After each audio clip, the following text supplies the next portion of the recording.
அவர்களுக்கு ஒரு சில செய்திகளை சுட்டிக்காட்ட வேண்டிய கடமை தேவை இருப்பதாக கருதி இந்த ஆர்ப்பாட்டத்தை தமிழகம் முழுவதும் ஆதித்தமிழர் பேரவை சார்பாக முன்னெடுத்துக் கொண்டிருக்கிறார்கள். அந்த ஆர்ப்பாட்டத்தின் ஒரு பகுதியாக தூத்துக்குடி மாவட்டத்தில் ஆர்ப்பாட்டத்துக்கு தலைமையேற்று நடத்தி கொண்டிருக்கின்ற மாவட்டத்தினுடைய செயலாளர் மரியாதைக்குரிய தோழர் காயல் முருகேசன் அவர்களே, மாவட்டத்துடைய வடக்கு மாவட்ட செயலாளர் முத்துக்குமார் அவர்களே, இந்த ஆர்ப்பாட்டத்தில்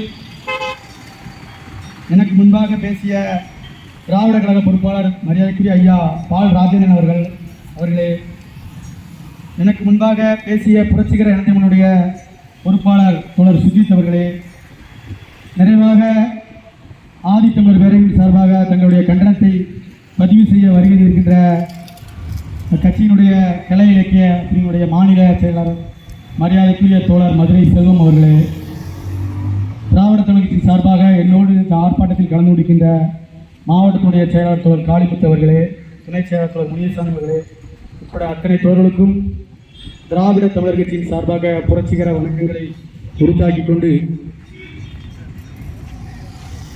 இப்படி ஒரு ஆர்ப்பாட்டத்தை எங்களை ஒருங்கிணைக்க ஏற்பாடு செய்த விடுதலை சிறுத்தை கட்சியுடைய தலைவர் திருமாவளவனுக்கு முதல்ல நன்றியை சொல்லிக்கணும். ஏன்னா சிதறி கிடந்தோம், எங்களை எல்லாம் ஒன்றா சேர்த்திருக்கக்கூடிய பெருமை அந்த கட்சியுடைய பொதுச் செயலர் ரவிக்குமாரையும், பொதுச் செயலர் செய்த எந்த செயலுமே தனக்கு சரியாமல் நான் கோமா நிலையில் இருக்கின்ற மாதிரி ஒரு நிலையை காட்டிட்டு இருக்கிற அண்ணன் திருமாவளவர்களுக்கும் நன்றியை சொல்லிக்கிறோம். ஏன்னா பெரியாரை பற்றி அவதூறாக ரவிக்குமார் அவர்கள் எழுதும்போது அது எனக்கு தெரியாதுன்னு சொன்னவர் தான் திருமாவளவன். பெரியாரை அவதூறாக புத்தகத்தில் தன்னுடைய கருத்துக்களை பதிவு செய்த விடுதலை சிறுத்தைகள் கட்சியினுடைய பொதுச் செயலாளர் ரவிக்குமார், முனைவர் பட்டம் பெற்ற ரவிக்குமார் அவர்கள் பதிவு செய்த போது அதை கண்டித்து ஒரு அறிக்கை கூட தர மறுத்த தலைவர் தான் நாங்கள் எல்லாம் பெரிதும் போற்றக்கூடிய எழுச்சி தமிழர் என்று அழைக்கப்படுகின்ற அண்ணன் திருமாவளவன் அவர்கள். இன்னும் ஒருபடி மேலே போய் சொல்ல வேண்டும் என்று சொன்னால், நாட்டிலே வெள்ளைக்காரன் ஆட்சி நடந்து கொண்டிருக்கும் போது வெள்ளைக்காரன் தமிழ் மண்ணை கைப்பற்ற வருகிறான் என்ற அந்த கேள்வியை, அந்த செய்தியை கேள்விப்பட்ட மறுகணமே வேலு நாச்சியார் படப்பிரிவில் இருந்த பணிப்பெண்ணாக இருந்த குயினி என்ற பட்டியல் வகுப்பை சார்ந்த, குறிப்பாக அறிஞர் வகுப்பை சார்ந்த அந்த குயினி என்ற அந்த வீரத்தாய் தன்னுடைய உடம்பில் நெருப்பை பற்ற வைத்துக் கொண்டு வெள்ளைக்காரனுடைய வெடிகுண்டிலே விழுந்து வெள்ளைக்காரனுடைய வெடிகுண்டை சுக்குநூறாக்கு தீக்கிரைக்கு இறக்கினாங்க. அந்த செய்தியை பிரித்து எழுதினார் ரவிக்குமார். அதை பற்றியும் திருமாவளவன் பேசவில்லை. வரலாறை திருடுகிறார், சமூக நீதி பேசிய பெரியாரை இழிவாக பேசுகிறார். எதையுமே பேசாம இருந்த திருமாவளவன் இன்றைக்கு சமூக நீதியை பற்றி பேசுறார். அதை விட எங்களுக்கு இன்னைக்கு சிரிப்பு என்னன்னா, மது விலக்கு பற்றி இன்னைக்கு பேச வேண்டிய அவசியமே இல்லை. நீட் பறிபோக போது, உள்ளிட ஒதுக்கீடு பிரச்சனைக்கு இதையெல்லாம் திருப்பதுக்காக டேக் டைவர்ஷன் பண்றாரு மது விலக்குக்காக. அதுல ஒரு பயத்தை காட்டுறாரு. நான் எடப்பாடி 2026 தேர்தலில் இருப்பாரா இல்லைன்னு அவருக்கே தெரியாது. அவர் என்ன பேசுகிறாரு? அனைத்து இந்திய அண்ணா திராவிட முன்னேற்ற கழகமும் விடுதலை சிறுத்தைகள் கட்சியுடைய பொறுப்பாளர்கள் இணைந்துதான் இங்க இருக்கிற பல்வேறு டாஸ்மார்க்ல பார ஏலத்துக்கு எடுத்திருக்காங்க. அந்த செய்தியை பதிவு செய்ய கடமைப்பட்டிருக்கும். இன்றைக்கு நாங்கள் என்ன சொல்றது, அழுத்தப்பட்ட மூட்டையிலே அடி மூட்டைன்னு சொல்லுவாங்க. ஒரு வீட்டில் 3 குழந்தைகள் இருக்காங்கன்னா, ஒரு குழந்தை என்ன சொல்றது மாற்றுத்திறனாளியா இருந்தா அந்த குழந்தைக்கு தான் அந்த தாயும் தகப்பனும் அந்த குழந்தையை ரொம்ப அதிக அக்கறையோடு பார்ப்பாங்க. அந்த குழந்தையால் இயல்பாக தன்னுடைய வாழ்வில் நடக்கின்ற அந்த அன்றாட கடமைகளை செய்ய முடியாது. ஒருவர் உதவி வேண்டும், அந்த குழந்தைக்கு தான் அதிக ஊட்டச்சத்து கொடுப்பாங்க. அப்படி இருந்த சமூகம் தான் அறிஞர் சமூகம். நாட்டில் ஒரு தாய் கூட தன் குழந்தை கிடைக்கின்ற மலத்தை 5 வயதிற்கு மேலாக அள்ள மறுப்பாள். ஆனால் இன்றைக்கு இங்கே இருக்கின்ற தூய்மை பணியாளர்கள் தான் வேலைக்கு சேர்ந்த முதல் நாள் முதல் இன்று வரையிலும் அடுத்தவன் கழிக்கின்ற மலத்தையும் மூத்திரத்தையும் அள்ளி சுமக்கின்ற சாதியாக இருக்கிறார்கள் என்று என் நெஞ்சில் முள் குத்தியது போல் இருக்குது என்று சொல்லி முதலமைச்சர் டாக்டர் கலைஞர் அவர்கள் உள்ளிட ஒதுக்கீட்டுக்காக தனிநபர் கமிட்டி, ஜனார்த்தன் கமிட்டி அமைச்சர். ஜனார்த்தன் கமிட்டியும் அதில் நம்மளுக்கு விமர்சனம் உண்டு. தமிழ்நாடு முழுவதும் அவர்கள் சென்று கணக்கெடுப்பை நடத்தவில்லை. அதனால தான் இன்றைக்கு ரவிக்குமார் சொல்றார், ஆதி திராவிடர்கள் நாங்கள் 1 கோடிக்கு மேல இருக்கணும். நாட்டில் சினிமா துறையிலிருந்து முதலமைச்சரான மரியாதைக்குரிய எம்.ஜி. ராமச்சந்திரன் அவர்கள் ஒரு திட்டத்தை அறிவிக்கின்றார். பட்டியல் வகுப்பை சார்ந்தவர்கள் அத்தனை பேரும் ஆதிராவர் என்று தன்னுடைய சாதியை பதிவு செய்யலாம் என்று 1983 காலகட்டங்களில் என்று நினைக்கிறேன். பதிவு செய்கின்ற போது இங்கு இருக்கின்ற பட்டியல் சாதியை சேர்ந்த பல அருந்ததி மக்கள், பலர் தேவேந்திர மக்கள் ஆதிராவர் என்று அந்த சர்டிபிகேட் வாங்கினாங்க. இன்றைக்கும் என்னுடைய சித்தப்பாவுடைய சர்டிபிகேட் ஆயுத இடம் தான் இருக்கு. சொந்தக்காரங்க பாதியுடைய சர்டிபிகேட் மேற்கு மண்டலங்கள் வட மண்டலங்கள் இருக்கிற பாதி அறிஞர்கள் ஆயுத இடம் தான் இருக்காங்க. அப்பேற்பட்ட அந்த சான்றிதழை வச்சுக்கிட்டு இன்றைக்கு நாங்கள் தமிழ்நாட்டில் நாங்கள் அதுதான் திண்டுக்கல்ல நடந்த அந்த பொதுக்கூட்ட தலைவர் அதிகமான்னு சொன்னார், வெள்ளை அறிக்கை கொடுங்க, இடஒதுக்கீடு எங்கெல்லாம் நிரப்பிங்க, வெள்ளை அறிக்கை கொடுங்கன்னாரு. கிருஷ்ணசாமி அதை தான் கேட்குறாரு. கிருஷ்ணசாமி கூட நேருக்கு நேர் அந்த என்ன சொல்றது 2008 நடந்த அந்த அனைத்து கட்சி கூட்டத்தில் இங்கே இருக்கிற லட்சிய திமுகன்னு ஒரு கட்சி வச்சிருந்த விஜய் டி ராஜேந்திரன் சொல்லி இருக்கிற அந்த நடிகர் கூட தாழ்த்தப்பட்ட அறிஞர் மக்களுக்கு உள்ளிட ஒதுக்கீடு வழங்கன்னு சொல்லிட்டு போனவர். ஆனால் அன்னைக்கு நேருக்கு நேராக இது கருப்பு நாள் என்று சொல்லி வெளியேறார் கிருஷ்ணசாமி. அவரை கூட நாங்கள் மதிக்கிறோம். நேருக்கு நேராக டிக்ளேர் பண்ணிட்டார் நான் உங்கள் எதிரின்னு சொல்லி. ஆனால் உள்ளிட ஒதுக்கீடு வந்தால் நானே வரவேற்பேன். அதற்கு முன்பாக அனைத்து துறையிலும் இடஒதுக்கீடு பட்டியல் சமூக இடஒதுக்கீடு நடைமுறைப்படுத்ததா என்று நீங்கள் பார்க்கணும்னு சொல்லி அது எப்படிலாம் கேட்டு போடணும் அப்படிலாம் கேட்டு போட்டு பார்த்தார். திரும்ப கலைஞர் தான் சாணக்கியனாச்ச, அவர் எடுத்த முடிவை யாராலையும் எடுக்க முடியாது. உள்ளிட ஒதுக்கீடு வழங்கினார். வழங்கிய பிறகு இருக்கிற எல்லா மக்களும் வரவேற்றார்கள். பெரியாரியம் பேசிய பெரியாரிஸ்டுகள் வரவேற்றார்கள், முற்போக்கு பேசிய கம்யூனிஸ்டுகள் வரவேற்றார்கள், அம்பேத்கரியம் பேசிய அம்பேத்கர். ஆனால் அதில் ஒரு சில அம்பேத்கரை தூக்கி பிடிக்கின்ற ஒரு சில சேக்கு தமிழரசன் போன்ற நபர்கள் நேரடியாக எதிர்த்தார்கள்.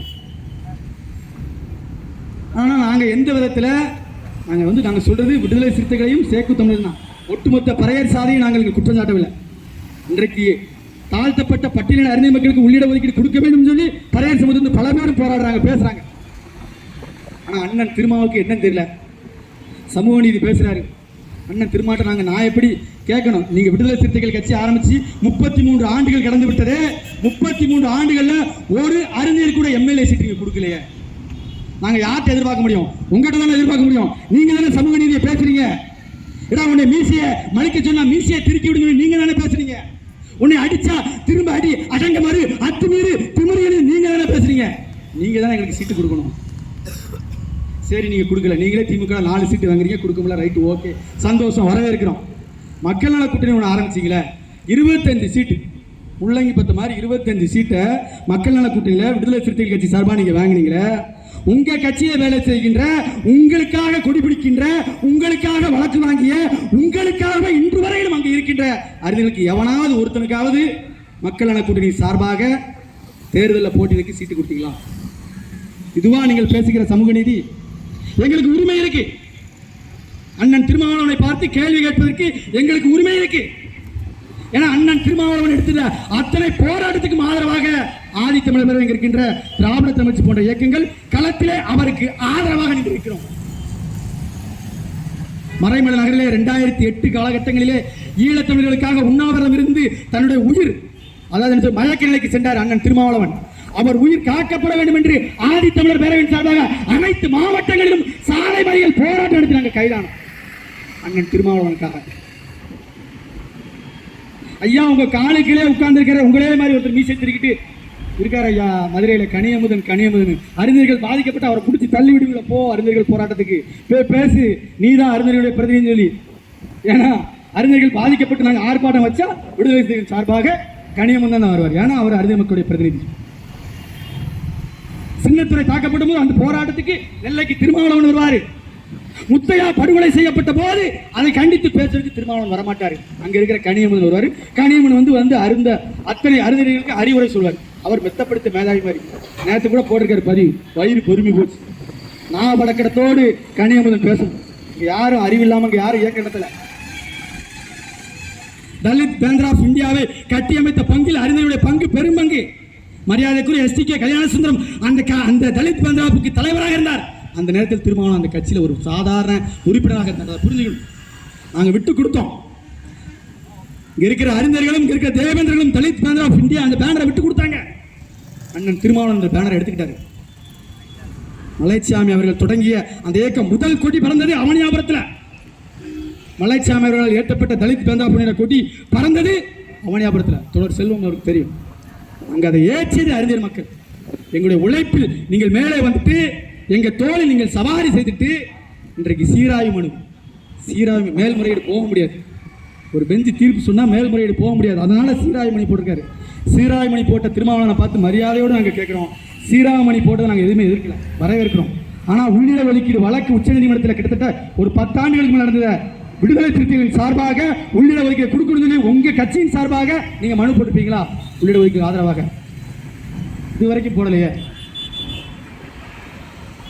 அண்ணன் திருமாவளவனுக்கு அவர்களுக்கு 2 எம்பி சீட்டு 10வது கூடுதலாக கொடுங்கன்னு சொல்லி போராட்டத்தை செஞ்சது நாங்க.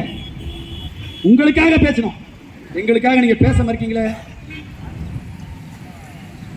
ஒருத்தர் பேசுறாரு, மாளிகையாரா ஒருத்தர் மதுரையில இருந்து மண்டல செயலாளராம்.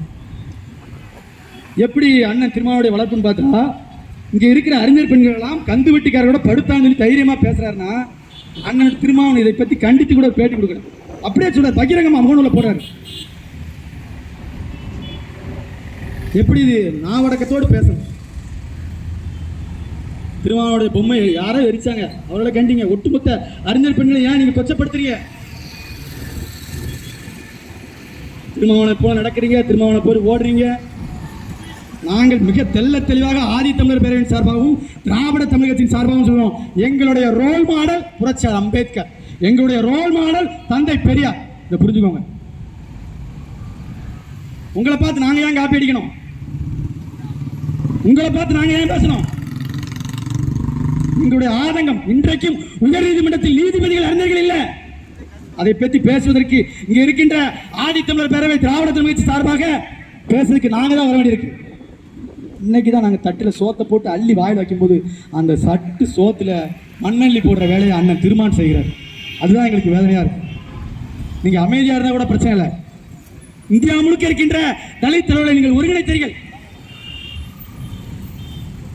அப்போ கூட ஒரு செய்தியை பதிவு பண்றாரு, தலித்துகளுக்குள்ள ஒற்றுமையை சீர்குலைக்க முயற்சி செய்கிறார்கள் உள்ளிட ஒதுக்கீடு மூலமாக. எங்கே நாங்கள் ஒற்றுமையாக இருக்கோம்?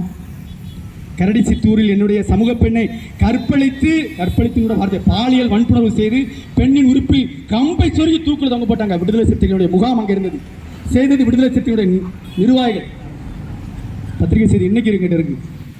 நாங்கள் ஆத்திரப்பட்டோமா? இங்கே இருக்கிற மீசை முதுக்கி சாதி தான் எங்களை வந்து அடிக்கிறான், என்னுடைய பெண்ணுடைய கற்பை சூறையாடுகிறான். நீங்களும் அதே செய்கிறீங்களா?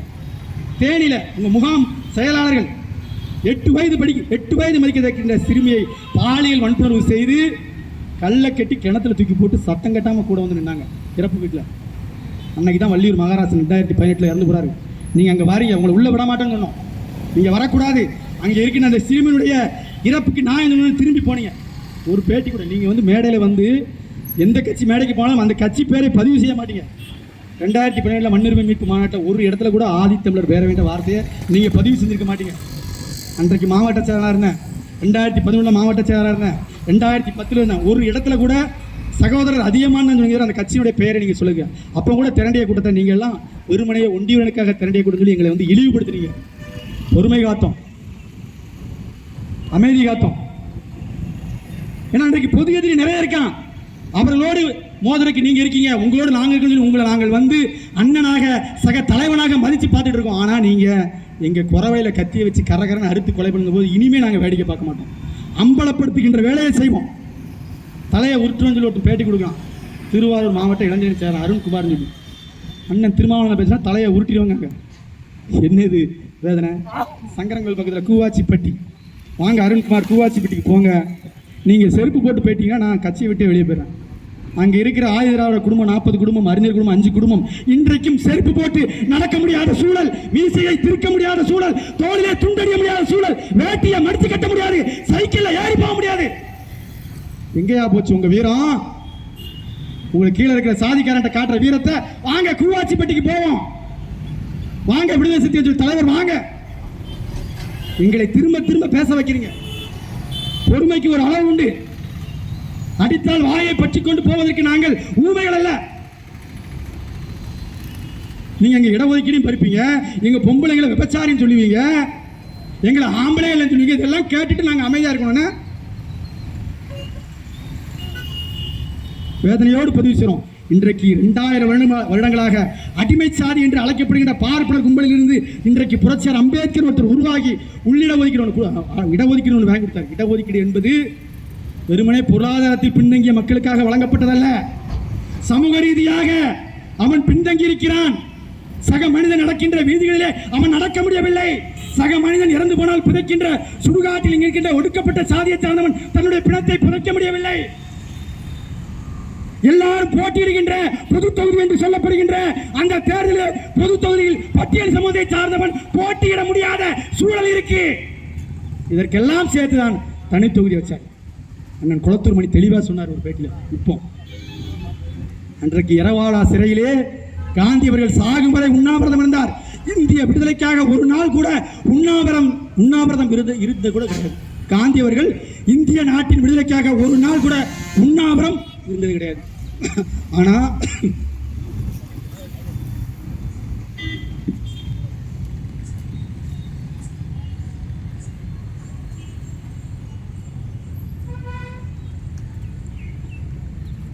ஆனால் 1929 மாண்டேகி செம்ஸ்போர்ட் திட்டம் ஒன்று வருது. வெள்ளைக்காரர்கள் இந்திய நாட்டில் ஆய்வு செய்கிறார்கள். என்ன ஆய்வு செய்கிறாங்களா, அங்கே இருக்கிற பட்டியல் சமூக மக்கள் எப்படி இருக்கான்னு சொல்லி முதல் வட்டமேசை மாநாட்டில் லண்டன் நடத்துகிறாங்க. முதல் வட்டமேசை மாநாட்டுக்கு இந்த நாட்டினுடைய ஆக சிறந்த தலைவர் என்று சொல்லப்படுகிற மகாத்மா என்று அழைக்கப்படுகின்ற காந்தி கலந்து கொள்ளவில்லை. அந்த கூட்டத்திலே புரட்சியாளர் அம்பேத்கர் கலந்து கொள்கிறார். கலந்துட்டு என்ன சொல்றாரு, நாங்கள் இங்கே எங்களுக்கு பல்வேறு சமூக நெருக்கடிகள் இருக்கு. நாங்கள் கல்வி நிற்க முடியவில்லை, தெருக்களில் நடமாட முடியவில்லை, நாய் நெறிகள் எல்லாம் குடிக்கின்ற குளத்தில் கூட நாங்கள் தண்ணீர் பருக முடியவில்லை. எங்களுக்கான அந்த உரிமைகளை பெற்றுத்தர வேண்டும் முதல் வட்டமேசை மாநாட்டில் பேசுறாரு. அதில் குறிப்பாக ஒரு விஷயத்தை முன்வைக்கிறாரு. இங்கே எங்களுடைய உரிமைகளை பேசுவதற்கு சட்டமன்றத்திலேயோ பாராளுமன்றத்திலேயோ எங்களுக்கான பிரதிநிதித்துவம் இல்லை. ஆகவே இங்கே இருக்கின்ற தொகுதியில் பொதுமக்கள் ஒட்டுமொத்த சாதிக்கு பேசுகிற ஒரு எம்எல்ஏவை ஒரு எம்பியை தேர்ந்தெடுக்கிற ஒரு உரிமையை கொடுத்தது போல் இங்க இருக்கின்ற பட்டியல் சமூக பிரச்சனைகளை பேசுவதற்கு பட்டியல் சமூகத்தை சார்ந்த ஒரு நபரும் பொது தொகுதியில் நிற்க வேண்டும். ஒரே தொகுதியில் 2 வேட்பாளர்கள், 2 வேட்பாளர்களுக்கும் பட்டியல் சமூகத்தார்கள் வாக்களிப்பார்கள். பட்டியல் சமூக வேட்பாளர்களுக்கு பட்டியல் சமூகத்தை சார்ந்தவர்களை வாக்களிப்பார்கள். எங்களுக்கு இரட்டை வாக்குரிமை தாருங்கள் என்று பேசினார். அதுக்கு பேர் தான் பூனா ஒப்பந்தம். அந்த பூனா ஒப்பந்தத்தை கேள்விப்பட்டு நாட்டினுடைய மகாத்மா நம்முடைய பீரோவில் இன்னைக்கு நம்ம அனுமதியே இல்லாமல் வந்து உட்கார்ந்துருக்கிறாரு. ரூபாய் நோட்டு மூலமா நம்ம சட்ட பாக்கெட்டில் உட்கார்ந்துருக்காரு மகாத்மா சொல்றாரு, ரொம்ப கவனமா அந்த வார்த்தையை கையாளுறாரு. இந்து மக்களிடையே பிளவை ஏற்படுத்துகிறார் அம்பேத்கர் அப்படிங்கிறாரு. அப்பதான் கேட்டாரு, எல்லாம் கேட்கிறான், ஹலோ ஹவாரியும் சொல்லி கை கொடுக்குறான். இருக்கிற பாப்பா என்ன ஊருக்குள்ள வரக்கூடாதுங்க, பிற்படுத்தப்பட்ட சமூகத்தை சேர்ந்த பெண்கள் மாறாப்ப அணியக்கூடாதுங்க, இவ்வளவு தீண்டாமை இருக்குன்னு சொல்லி பேசுறதுக்கு அப்புறம் அந்த இரட்டை வாக்குரிமை கொடுக்கும்போது உடனடியாக உண்ணாவிரதம் இருக்கிறார். கைது பண்றாங்க, இரவாடா சிறையில் போடுறாங்க. காந்தியுடைய மனைவி கஸ்தூரிபாய் கேட்கிறா, யார்கிட்ட, புரட்சியாளர் அம்பேத்கர் மடிப்பிச்சை கேட்கிறார், என்னுடைய கணவரை காப்பாற்றுங்கள், உயிர் போகின்ற நிலைமையில் சிறையிலே உண்ணானோம் இருக்கிறார், தயவு செய்து உங்களுடைய போராட்டத்தை வாபஸ் வாங்க, இரட்டை வாக்குரிமையை வாபஸ் வாங்க பேசும் பொழுது தமிழ்நாட்டிலிருந்து ஒரு குரல் போகுது கடிதத்தின் மூலமாக. புரட்சியாளர் அம்பேத்கர் அவர்களே, நீங்கள் லட்சோப மக்களுக்காக போராடினீர்கள். இந்த கோரிக்கை என்பது லட்சோப மக்களுடைய கோரிக்கை. காந்தியுடைய உயிர் போனது என்று சொன்னால் ஒரு உயிர் தான் போகும். உங்களுடைய போராட்டத்தை பின்வாங்காதீர்கள் என்று தந்தை பெரியார் அவர்கள் இங்கிருந்து ஒரு குரலை கொடுக்கிறார். சமூக நீதி தமிழ்நாட்டு மண்ணிலிருந்து போச்சு. அந்த குரலை தான் அண்ணன் விடுதலை சிறுத்தை கட்சி தலைவர் திருமாட்ட எதிர்பார்க்கிறோம். ஆனால் அவர் சீராய் மனு எடுத்துட்டு போயிட்டு ராம்விலாஸ் பாஸ்வானை பார்க்குறாரு, ஒரு பையனை பார்க்குறாரு, இடஒதுக்கீடு யார் யாரெல்லாம் இருப்பாங்களோ அவங்களை எல்லாம் பார்க்குறாருன்னா உங்களுடைய நோக்கம் என்ன? அதனால தான் குளத்தூர் மணி சொன்னார், பூனா ஒப்பந்தத்தில் காந்தி செய்தது போன்ற செயலை திருமா செய்கிறார் என்ற ஐயம் எங்களுக்கு இருக்குங்க. அதுதான் எங்களுக்கு இருக்கு. வெளிப்படையாக பேசுங்க, அறிஞர் உள்ளிடவைக்கிட்ட எதிர்க்கிறேன்னு சொல்லுங்க. அது ஏன் சீராய் மனு 5 பெஞ்சுக்கு மாற்றணும், அதை செய்யக்கூடாது. உங்கள் தொண்டர்கள் அமைதியை காத்துக்கோங்க. தொண்டர்கள் பேசாமல் தான் இருக்காங்க. நீங்கள் பல தொண்டர்களுக்கு, விடுதலை சிறுத்தை தொண்டர்கள் பல தொண்டர்களுக்கு உள்ளிட ஒதுக்கீடு பற்றியே தெரியாது. எங்களுடைய வாழ்வியல் எங்களுக்கு தான் தெரியும், எங்களுடைய வேதனை எங்களுக்கு தான் தெரியும், எங்களுடைய வழி எங்களுக்கு தான் தெரியும். இன்றைக்கும் இருட்டிய பின்புதான் எங்களுடைய தாய்மார்கள் தங்களுடைய மலத்தை கைப்பதற்கு வெளியே செல்கின்ற நிலைமை இருக்கு. இல்லாட்டி விடியறதுக்கு முன்பாக போனோம். இன்றைக்கும் நாங்கள் நடந்து போறதுக்கு சாலை கிடையாது, பிணத்தை தூக்கி செல்வதற்கு சுடுகாடு கிடையாது, எங்க பள்ளித்தில் பால்வாடி கிடையாது, எங்க ஊர்ல பால்வாடி கிடையாது. எங்க அம்மா அண்ணம்மாள் சமைச்சா சாப்பிட மாட்டான்னு சொல்லி திருப்பூர் பக்கத்தில் அடிக்கிற அவினாசில அறிஞர் மக்கள் பாதிக்கப்படும் பொழுது அறிஞர்களுக்காக ஒரு போராட்டம் நடத்தார். இன்னும் ஒருபடி மேலே போய் ரொம்ப தெளிவாக ஒரு விஷயத்தை பதிவு செய்கிறோம். அருந்ததியர் உள்ளிட ஒதுக்கீடுக்காக விடுதலை சிறுத்தைகள் கட்சியின் சார்பாக ஒரு துண்டறிக்கை கூட போடல, ஒரு பொதுக்கூட்டமோ ஆர்ப்பாட்டமோ மாநாடோ இதுவரைக்கும் அண்ணன் விடுதலை சிறுத்தைகள் தலைவர் அண்ணன் திருமா நடத்தல. இன்றைய வரைக்கும் உங்களை நாங்கள் அண்ணன் நினைக்கிறோம், சகோதரன் நினைக்கிறோம். ஆனால் நீங்கள் எங்களை எப்படி பார்க்கிங்கன்னா, சீமான் சொன்னால் ஈரோடு இடைத்தேர்தலில் அவர்களெல்லாம் வந்தேர்கள் சொல்லும்போது பேட்டியில் சொல்கிறார், ரொம்ப தைரியமாக சொல்கிறார் திருமா அவர்கள் மட்டுமா வந்தார்கள், ஆந்திராவில் இருந்து அவர்கள் மட்டும் வந்தாலும் அப்போ என்ன சொல்கிறாரு, நாமளும் அங்கிருந்து வந்தேன்னு சொல்கிறாரு. அப்போ எந்த ஒரு பார்வை, எவ்வளோ ஒரு மோசமான பார்வை. ஆக உள்ளிட ஒதுக்கீட்டுக்கு எதிராக இருக்கின்ற அண்ணன் திருமாவளவன் அவர்கள் தன்னுடைய அந்த சீராக மனு அது தள்ளுபடியாக அது எங்கள் கவலை இல்லை. உங்களால் எங்களை ஒன்றுமே செய்ய முடியாது. ஏன்னா இங்கே பெரியார் இயக்கங்கள் எங்களோடு நிற்கிறார்கள். தமிழ்நாட்டை ஆட்சி செய்கின்ற முதலமைச்சர் டாக்டர் கலைஞருடைய மகன் தளபதி ஸ்டாலின் அவர்கள் எங்களோடு இருக்கிறார். இன்னும் நாங்கள் ரொம்ப சந்தோஷமா சொல்றோம்னா, நீங்க அதிமுக கூட்டணிக்கு போனா நாங்கள் சந்தோஷப்படுறோம். ஏன்னா அறிஞர்களுக்கு சீட்டு கிடைக்கும், திமுக கட்டாயம் சீட்டு கொடுப்பாங்க, கட்டாயம் நாங்கள் நிற்போம். நாங்கள் காழ்ப்புணர்ச்சியோடு பேசல, எங்களை பேச வைக்கின்ற நிலைக்கு தள்ளியது விடுதலை சிறுத்தைகள். அதைத்தான் நாங்கள் சொல்றோம். சும்மா நாங்கள் விடுதலை சிறுத்தைகளுக்கு எதிராக பேசல. இருக்கிற ஒட்டுமொத்த தமிழ் சாதிக்கும் எதிராக இருந்தவர் தான் பாட்டாளி மக்கள் கட்சியுடைய தலைவர் ராமதாஸ் அவர்கள். தலித் தள்ளாளர் கூட்டமைப்பை ஏற்படுத்தினார், தமிழ்நாடு முழுவதும் பிரச்சாரத்தை மேற்கொண்டார். ஆனால் அவர் தான் தமிழ்நாட்டில் அதிகமாக வட மாநிலங்களில் அம்பேத்கர் சிலையை திறந்து வைத்தார் என்ற பெருமை அவருக்கு தான். இன்னொரு பெருமை அவருக்கு இருக்கு தெரியுமா, அண்ணன் திருமா அவர்கள் வெட்கப்பட வேண்டும், ராமதாசன் எங்கள் பாடம் இருக்க வேண்டும். பாட்டாளி மக்கள் கட்சியுடைய கட்சியில் பொதுச் செயலாளர் பொறுப்பு என்று ஒன்று இருக்கிறது. அந்த பொதுச் செயலாளர் பொறுப்பு என்பது பட்டியல் சமூகத்தை சார்ந்த மக்களுக்கு மட்டுமே வழங்கப்படும் என்ற விதி அங்க இருக்கு. 2008 இதே தூத்துக்குடி விவிடி சிக்னல் நடந்த அருந்ததியர் உள்ளிட ஒதுக்கீடு மாநாட்டில் ஆதித்தமிழர் பேரவை சார்பாக நடந்த மாநாட்டில், அந்த மாநாட்டின் சிறப்பு அழைப்பாளராக பாட்டாளி மக்கள் கட்சியுடைய பொதுச் செயலாளர் ஈரோடு பாலசுந்தரி அவர்கள் கலந்து கொண்டார். தேவேந்திர சமூகத்தை சார்ந்த வடிவேல் ராவணன் தென் மாவட்டத்தை சார்ந்தவர் பொதுச் செயலாளர் இருந்தார். நீங்கள் சொல்லுங்களேன், நான் பட்டியல் சமூகத்துக்கு தலைவர், அண்ணன் விடுதலை சிறுத்தைகள் கட்சியுடைய தலைவர், உங்களுடைய சமூகத்தை ஆயுத சமூகத்தை தவிர வேற யாராவது பொதுச் செயலாளர், 2 பொதுச் செயலாளர் எப்பவும் 2 பொதுச் செயலாளர், ஒன்று சிந்தனை செல்வன், இன்னொன்று ரவிக்குமார். அதில் ஒருத்தர் எங்களுக்கு வேண்டாம், தேவேந்திர சமூகத்திற்கு ஒருத்தர் கொடுங்களேன். உங்க பார்வையில் நாங்கள் தற்கொலைகளாக இருந்து போறோம், எங்களுக்கு அரசியல் தெரியல வச்சுக்கோங்க, எங்களுக்கு நீங்க கொடுக்க வேணாம். வீரம் சிறந்த வரலாறு பேசுகின்ற என்னுடைய உழைக்கும் மக்களாக தேவேந்திர மக்களுக்கு நீங்க பொதுச் செயலாளர் பொறுப்பு கொடுத்திருக்கணுமா வேண்டாமா? யாரை ஏமாற்றுவதற்கு அரசியல் செய்கிறீர்கள் திருமாவளவன் அவர்களே?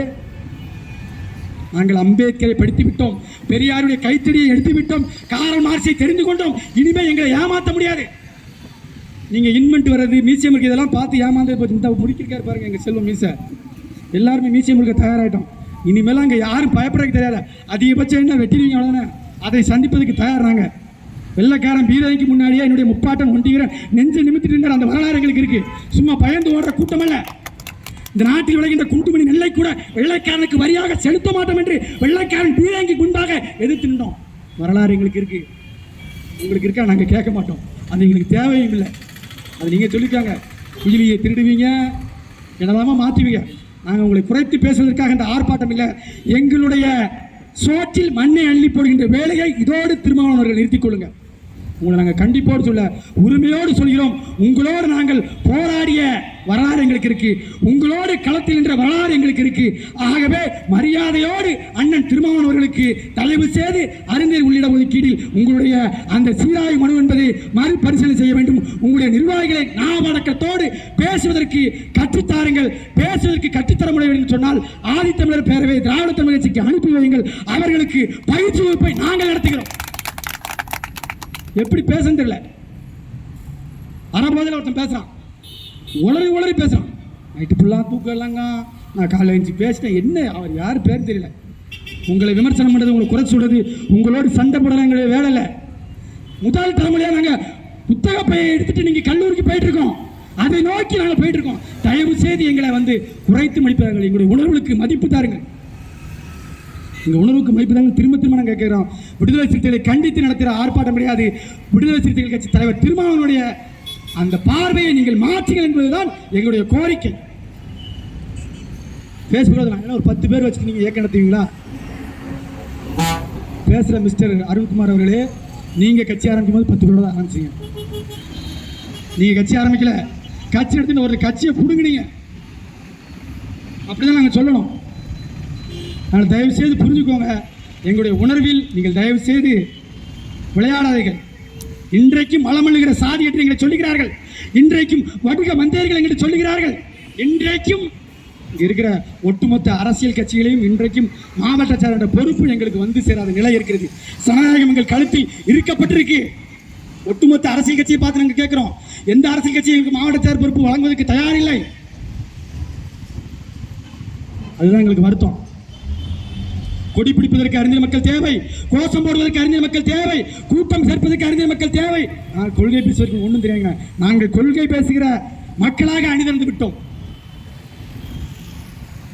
அவினாசி தொகுதியில் வேணா வெற்றி எங்களுக்கு போயிருக்கலாம், ஆனால் நாங்கள் தேர்தலில் போட்டியிட்டதே வெற்றி நினைக்கும்.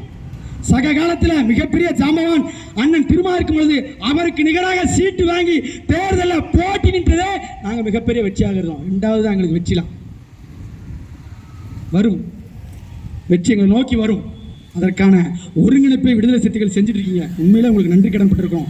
சிதறி கிடந்த அறிஞர் அமைப்புகள் எல்லாம் ஓர் அணியில் திரட்டி இருக்கிறீர்கள். மிகப்பெரிய அளவில் நாங்கள் திரண்டு கொண்டிருக்கிறோம். அது மிகப்பெரிய அரசியல் மாற்றத்தை தமிழகத்தில் அறிஞர் மக்கள் மத்தியிலே ஏற்படுத்தும் என்று சொல்லி திராவிட தமிழர் கட்சியின் சார்பாக விடுதலை சிறுத்தைகள் கட்சியின் தலைவர் அவர்களுக்கு தயவு செய்து உங்களுடைய போக்கை மாற்றிக்கொள்ளுங்கள். ரவிக்குமார் அவர்களுக்கு நீங்கள் தயவு செய்து அரசியல் பாடம் எடுங்கள். ஏன்னா அவர் என்ன அவர் வந்து உடனே ஒரு புத்தகம் எழுதி போட்டிருக்கிறார். உள்ளிட ஒதுக்கீடு சம்பந்தம் உடனே ஒரு புத்தகம் எழுதியிருக்கிறார்.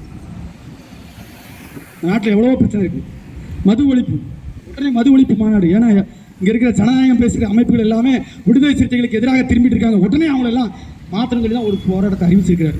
இதையெல்லாம் நாங்கள் வரவேற்கிறோம். மது ஒழிப்பு மாநாடு உண்மையிலேயே வெற்றி பெற வேண்டும் என்று ஆதித்தமிழர் பேரவையின் சார்பாகவும் திராவிட தமிழர் கட்சியின் சார்பாகவும் விடுதலை சிறுத்தைகள் நடத்துகின்ற மது ஒழிப்பு மாநாடு மிகச் சிறப்பாக வெற்றி பெற வேண்டும். அதுதான் எங்களுடைய நோக்கம். ஆனால் எங்களுடைய உள்ளிட ஒதுக்கீடு பேசுவதற்கு உங்களுக்கு தயவு செய்து உங்கள் மனசாட்சி யோசிக்கணும். உங்களுடைய பார்வைக்கு நாங்கள் விட்டுக்கிறோம். 2000 காலமாக இன்றைக்கு இடஒதுக்கீடு நுகராத ஒரு சமூகம் இன்றைக்கு தான் முதல் படி. 2008க்கு 2009க்கு மருத்துவர்கள் 5 பேர் கூட போகல, இன்றைக்கு 66 பேர் போகிறோம். 2009க்கு முன்பாக காவல்துறையில் 300 பேர் கூட போகல, இன்னைக்கு 3000 பேர் போகிறோம். ஆக எங்களுடைய வாழ்வில் ஒரு மாற்றம். அவர் சொன்னார் கிரிமிலேயரை நாங்கள் எதிர்க்கிறோம். நாங்களும் கிரிமிலேயரை எதிர்க்கிறோம். கிரிமிலேயருக்கு ஆதரவாக நாங்கள் இல்லை, அதை நம்மளை புரிஞ்சுக்கோங்க. சீராய்வு மனு வேற, தள்ளுபடி வேற, எங்கள் வகுப்பு நடத்திங்க, எல்லாமே எங்களுக்கு தெரியும். எங்களுக்கு வகுப்பு எடுக்க வேண்டாம், உங்கள் நிர்வாகிகளுக்கு நீங்கள் வகுப்பு எடுங்க, அது போதும். ஆக ஆதித்தமிழர் பேரவை சார்பாக நடைபெறுகின்ற இந்த ஆர்ப்பாட்டம் என்பது தமிழக அரசு கணக்கில் எடுத்துக்கொள்ள வேண்டும். இது கவனத்தை இருக்கின்ற ஆர்ப்பாட்டம், கண்டனத்தை தெரிவிக்கின்ற ஆர்ப்பாட்டம் அல்ல. கண்டனத்தை தெரிவிக்கிற ஆர்ப்பாட்டம் என்பது மக்கள் திரளோடு நடத்துவோம். நாங்கள் இன்றும் மக்களிடம் இந்த விஷயத்தை எடுத்து செல்லவில்லை. அந்த வேலையை திராவிட தமிழகத்தின் சார்பாக வீதிதோறும் தெருமுனை கூட்டங்களை இந்த வாரத்திலிருந்து நாங்கள் நடத்துகிறோம். உள்ளிட ஒதுக்கீடு சம்பந்தமாக மக்கள் தெளிவு பெற வேண்டும். அதில் யார் நட்பு, யார் பகை, யார் நட்பு முரண் சொல்லி எடுத்து சொல்வதற்கு வீதிதோறும் நாங்கள் தெருமுனை கூட்டத்தை நடத்துகிறோம். அந்த தெருமுனை கூட்டத்தின் மூலமாக மிகப்பெரிய எழுச்சி பிறக்கும். அந்த எழுச்சி எங்களை எதிர்ப்பதற்கு எதிராக நிற்கும் என்று சொல்லி ஆதித்தமிழர் பேரவை சார்பாக நடக்கின்ற ஆர்ப்பாட்டம் வெற்றி பெற வேண்டும் என்று திராவிட தமிழகத்தின் சார்பாக வாழ்த்துக்களையும் நன்றிகளையும் தெரிவித்துக் கொண்டு கொடுத்த நல்ல வாய்ப்புக்கு நன்றி பாராட்டி விடுகிறேன். நன்றி, வணக்கம்.